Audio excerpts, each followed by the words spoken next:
our planet, there seems to be an infinite number of beautiful places one can visit, with an equal number of spectacular things to admire. It requires nothing more than a curiosity to observe what is all around you. The miracle of nature manifests in countless ways, from breathtaking vistas to the simple movements of a common heifer. The purpose of this program is to present you with the extraordinary diversity of our miraculous blue planet so that you can discover these things for yourself. Today, we will visit the Arabian Peninsula. We will begin in poverty-stricken Yemen, where the men carry their dull daggers tucked in their waistbands. It is here that we shall discover the rock formation claimed to be the petrification of Noah's Ark.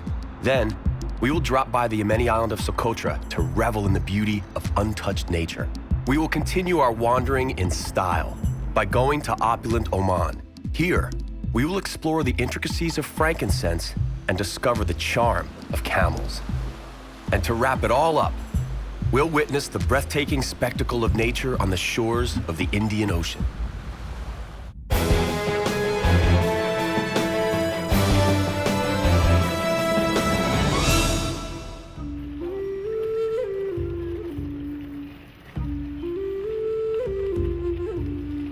Yemen stretches across an area of 500,000 square kilometers and is surrounded by some of the world's richest nations. In the time of the Roman Empire, Yemen used to be known as the Fortunate Arabia. It is universally considered an ancient and beautiful country. Its geographic position contributes to its fortune as well as its misery. Yemen lies in the crosshairs of a cultural and trading intersection. Unfortunately, it is also directly in the path of an important military zone. The Yemeni territory has been subject to the reign of countless empires and kingdoms. One of the best-known rulers of Yemen was the Sabaean king, who annexed this region from 750 BC to 115 AD. Not long after 115 AD, the Prophet Muhammad began to spread the Islamic faith, which took root in Yemen. Let us take a trip to the distant past, to the city of Marib, once comparable to Rome in its importance to the area. The Wadi Hadramaut is an extensive valley in the midst of a parched expanse. It is one of the first areas in the world where civilization settled. Hans Helfrich first discovered it for the world in 1935. It was the traveler Helfrich that nicknamed it the Manhattan of the desert. Judge for yourself. These mud and straw skyscrapers were erected here at the same time as wild game was still roaming what today is Manhattan. The land of the Queen of Sheba lies wedged in between the Red Sea and the Gulf of Aden. There used to be an extensive dam here which facilitated the irrigation of an area of 10,000 hectares. Such a feat of irrigation was unheard of at the time. The dam split the surrounding land in two. It was for this reason that the area became known as the Land of Two Paradises. Though it is almost impossible to imagine, on this very spot, the Garden of Eden existed around 1,000 years BC, literally, right here. The topography has radically changed over the last 3,000 years. Well, something did survive the lapse of time. Look carefully at this rock formation. Doesn't it resemble a ship? The Yemeni people believe that this is the petrified Noah's Ark. It's almost as if the Ark fossilized, captain and all. The captain of the Ark was none other than Shem, Noah's son. The Yemeni believe that Shem became petrified because he refused to become a Muslim. In Yemen, one rule applies more so here than anywhere else in the world. Every man is supposed to carry a knife. We're not suggesting that there's anything wrong with that, but the fact is that most of these daggers are completely dull and meant only for ornamental purposes. The Yemeni jambiyas will differ in design not only depending on the status of their owners, but also based on the area where that owner lives. According to Yemeni custom, when a boy is no longer allowed to be among the harem, he carries a jambiya to symbolize that he has become an adult. The intricate patterns on the daggers often attract more attention than the dagger's blade. Here in Yemen, there are seemingly a countless number of places you can go to watch the craft of dagger making. Your dagger experience would not be complete without stopping to watch by a street vendor bargaining and squabble with a buyer. The scene bears a strong resemblance to a sporting match, complete with a clear winner. The seller always wins. However, the real purpose of our visit to Yemen is to witness the miracles of nature. Needless to say, here, there seem to be miracles everywhere. We must leave the poor Yemenis to their prayers and their everyday lives. The imams are calling their worshippers to prayer. And so, it is time for us to head for Socotra. This Yemen island occupies 1 full square kilometer and overflows with an unusual amount of nature's marvels.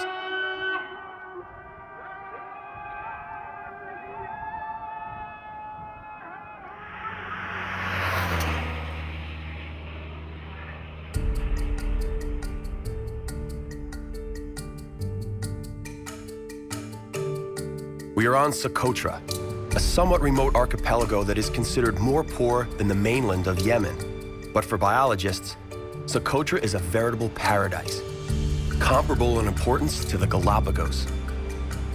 The unique and fascinating characteristic of the local fauna and flora is closely linked to its geological history. Scientists consider Socotra to be the most remote piece of dry land in the history of planet Earth. The high degree of endemism is the result of isolation. The endemism is what makes the entire archipelago a significantly remarkable location, both for its biogeography as well as in terms of evolution. 30% of the 900 plants here are endemic, and 10 species are unique. In fact, the pomegranate and the aloe plant originated here. There is so much to admire here.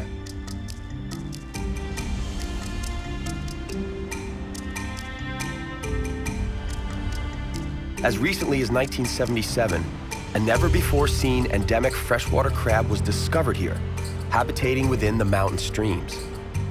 Despite the existence of this unusual crab, we can't overlook the abundance of common crabs on the shores. It would be virtually impossible to ignore them anyway, given their sheer numbers and the intricacies of their sand fortresses.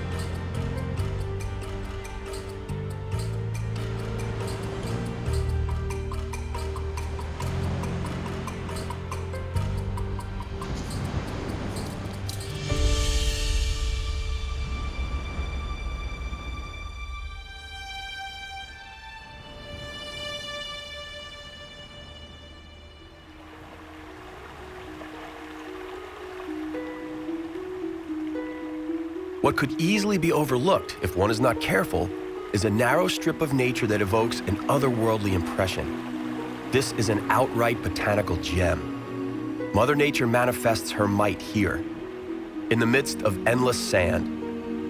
Along a tiny stream flourishes nature comparable to that found in the Swiss Alps.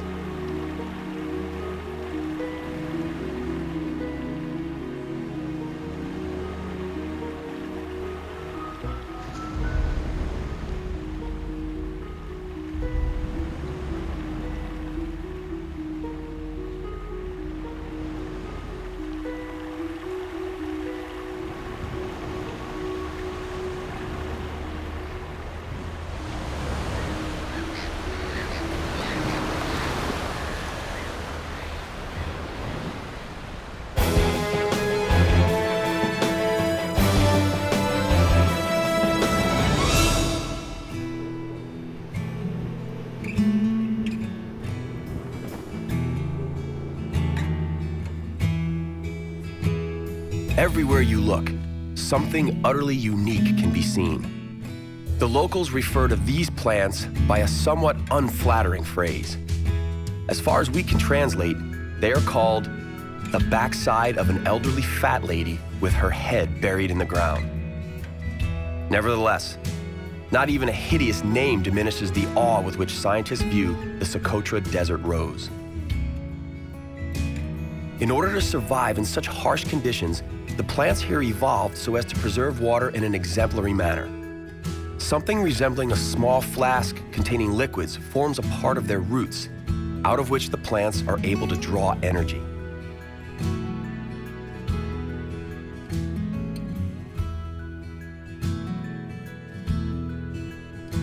Socotra is veiled in myths and legends. The mythical phoenix bird left his fiery nest once every 500 years to circle human abodes and bring to them life-giving fire on his glowing feathers. According to this legend, Socotra was the fiery nest of the phoenix. Socotra today is classified as a treasure chest of the world's natural heritage, particularly due to its prehistoric fauna and flora. A vast majority of the island's flora and fauna are endemic, meaning they do not exist anywhere else in the world. Among the best known is the dragon blood tree, Dreissena cinnabari. It resembles a giant mushroom. Its treetop is made of long, thick green needles. The tree survives on dew that collects onto these needles at night. Each of the dragon blood trees are hundreds of years old. Oddly, they almost never reproduce. There are no small trees here. The dragon blood tree has a red sap, cinnabar, which the local people collect and use as an antiseptic or as a colorant. In the past, this sap represented a valuable export. Roman warriors smeared their bodies in the dragon blood tree sap so that if they became injured, they would have a clean wound that would heal faster. In those days, it was truly worth its weight in gold. Let us not disturb this mesmerizing piece of land. What nature created over thousands of years can very easily cease to exist within a single decade.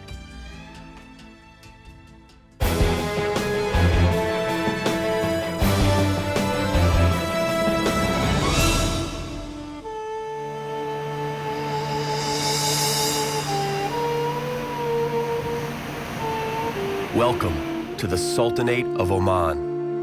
A sultanate is an unusual state system in which the sultan rules. It seems like something out of the 1001 Nights fairy tale. Welcome to Oman, a country that is still considered secluded and on its own.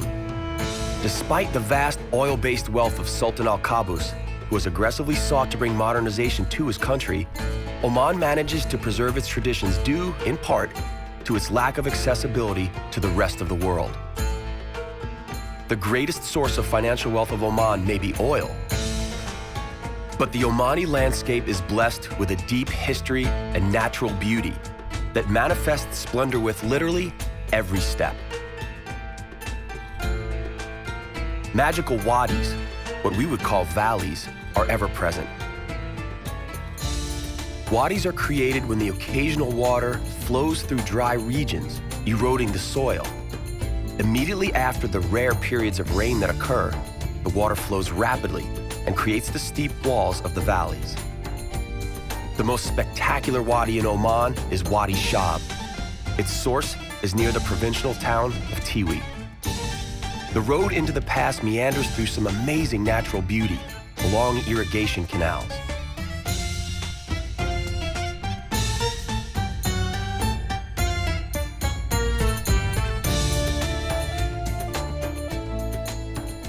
Owing to its oil wealth, the Sultan can afford to realize even some very extravagant ideas. For instance, here, in front of the Sultan's palace, they lay red asphalt instead of a red carpet.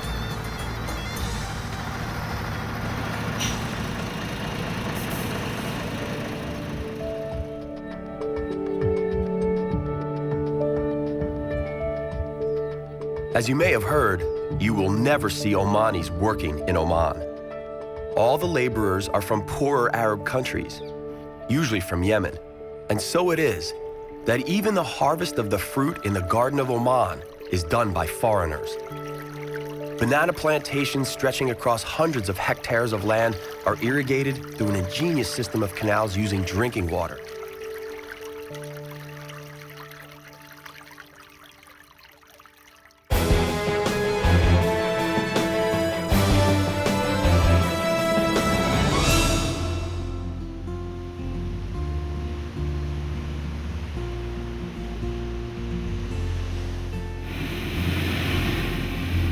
This, however, is exclusive of the natural underground wealth. Here, Mughsal spurts salty seawater from hollows. The pressure is so great that during high tide, a sort of sea geyser is created.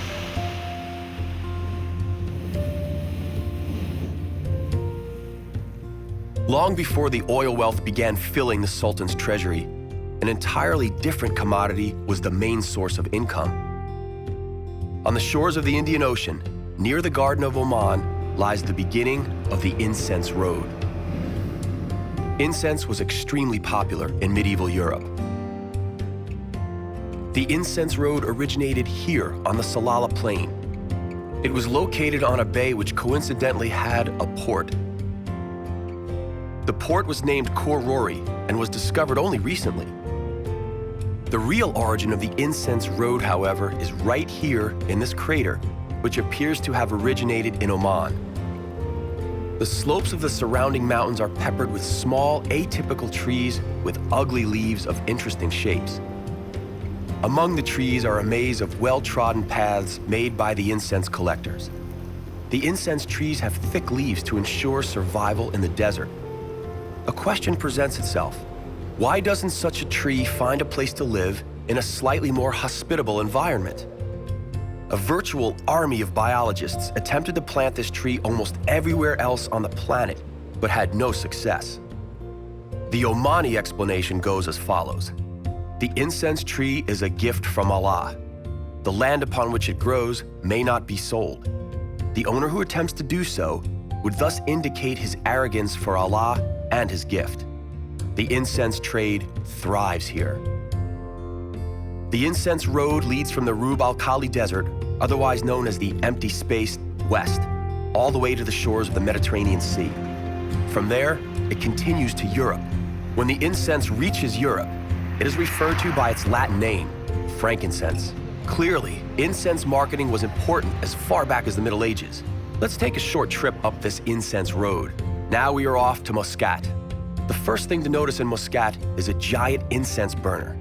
It is in the Al Riyam Park above the Mutra Quarter. Thankfully, it functions solely as a lookout point because, should it burn, it would embalm possibly the whole of Oman. We are at the souk. Naturally, a traditional incense burner is the first thing we see. We conclude our own incense road here in the local stores. Different varieties of incense are available, including sandalwood. The place is enveloped in a lovely scent, which emanates through the entire souk.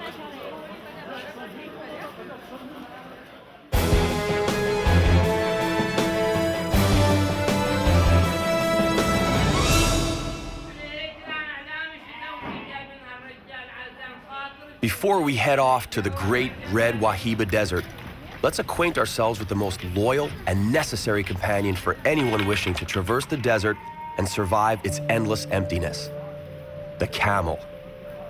The Bedouins claim that the camel is the Ata Allah, or God's gift. The camel is the best adapted of all animals to a life in the desert. It can go extended periods without any water, but once a camel decides to drink, it is a sight worth watching. A camel takes in some 150 liters, enough to fill a large bathtub. Also, it can digest just about anything, from cardboard to an old shoe. Arabian camels have only one hump. They are able to draw energy out of the oil and fat they have accumulated in this hump. For the Bedouins, a camel is not only a means of transportation, but an invaluable source of nutrition as well. Bedouins drink camel milk and eat camel meat. Camel wool is used in weaving rugs, sacks, and tents. Camel droppings are used as fuel, and the skin and stomach are used as vessels to carry water and milk. The camel is, in every sense, absolutely necessary for survival in the desert.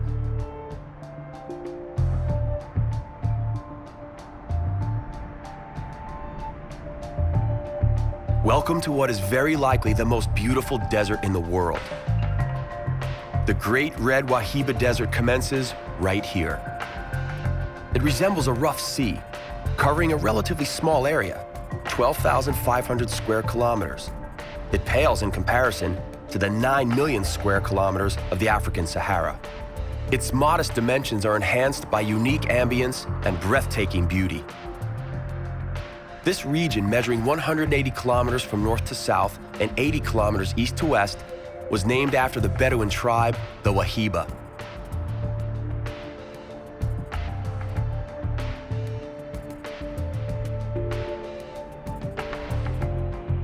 Sand dunes, measuring as high as 100 meters, are continuously enlarging as a result of the prevailing monsoon winds. For all but a few, this is a remote and hostile place, only crossed by caravans of Bedouins. But appearances are often deceptive. Even in this apparent wasteland, we find life. Having originated during the Quaternary period by the continuous impact of the southwesterly monsoons and northern trade winds, this desert is the home to 16,000 species of animals and 160 types of plants.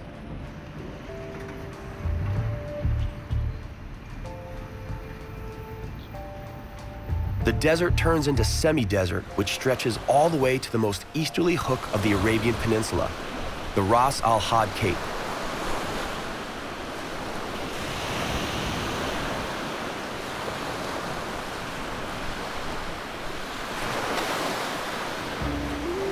A stunning beach at the very tip of the Arabian world.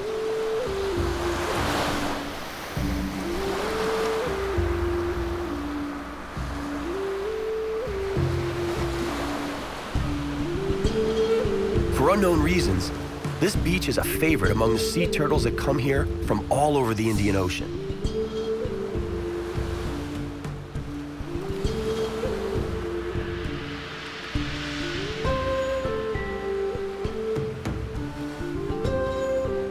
These huge sea turtles beach themselves from the ocean just past midnight. They emerge onto the beach in respectable numbers in search of the perfect spot to lay their eggs.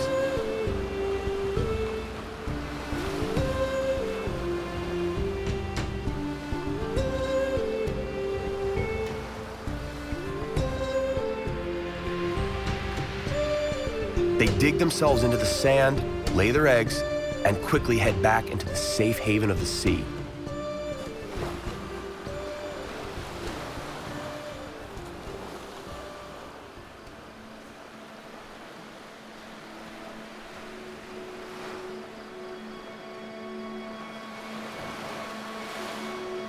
Sometime later, troops of turtle hatchlings follow into the depths of the ocean.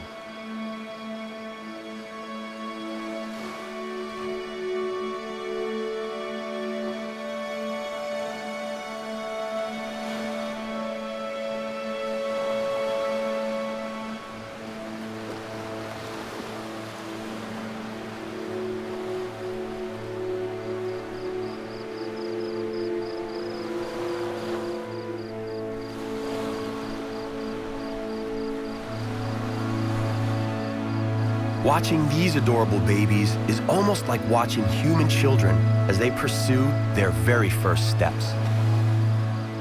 They must reach the waterline before dawn, as the heat from the rising sun would scorch and kill them. They are literally running for their lives. Sadly, many of them actually go in the wrong direction away from the water. As a result, they don't live very long lives.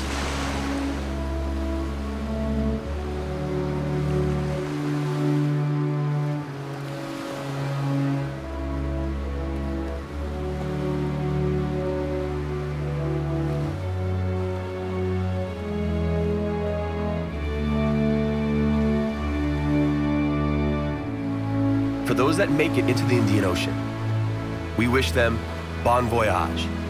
May they live long, healthy lives. Good night. Sabah al khair.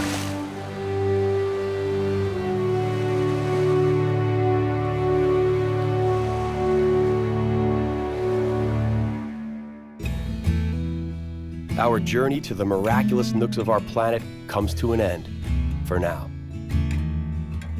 On the next exploration of our compelling and bountiful planet Earth, we're going to the Caribbean.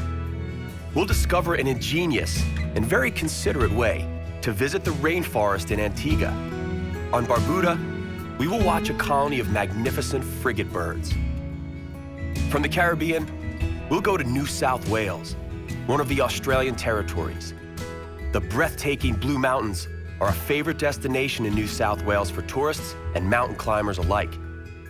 Then, we'll return to the Caribbean. We'll venture to the British Virgin Islands. That's all right here on Miracles of Nature. We hope you'll join us.